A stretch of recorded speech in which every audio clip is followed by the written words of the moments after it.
It's cool because it doesn't actually, this is kind of weird. When I learned this, it blew my mind.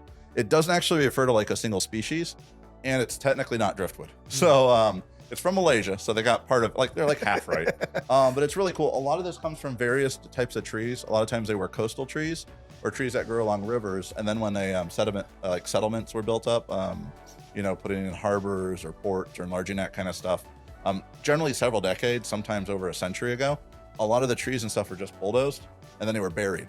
And they were buried in like kind of an ironish rich clay. So that's where they get kind of that kind of brownish, sometimes to almost a reddish color. Yeah. And that's why most of the pieces, they actually feel a lot lighter than you'd expect them for their size, which is an advantage to us.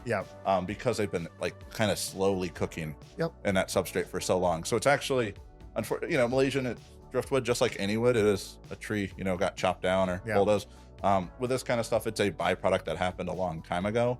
And there's apparently, as they're going in and redoing harbors or ports or expanding on things, they're going out and digging this stuff out and then selling it into the trade. That's cool. So that's cool. It's pretty neat stuff. It looks really cool.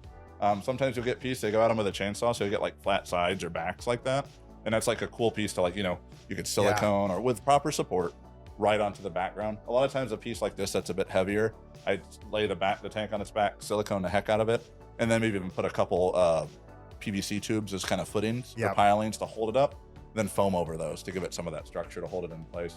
You'll get all these little cracks and crevices because this stuff did rot, but it's basically preserved.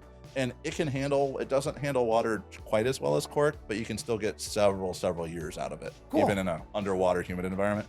If you use it underwater, you got to soak it will float. But a lot of character in those pieces of wood. So it's a really cool bottom piece just with a lot of structure. So you could think in this environment, there's so many little crevices and stuff. You could fill those with sphagnum moss and root plants into it.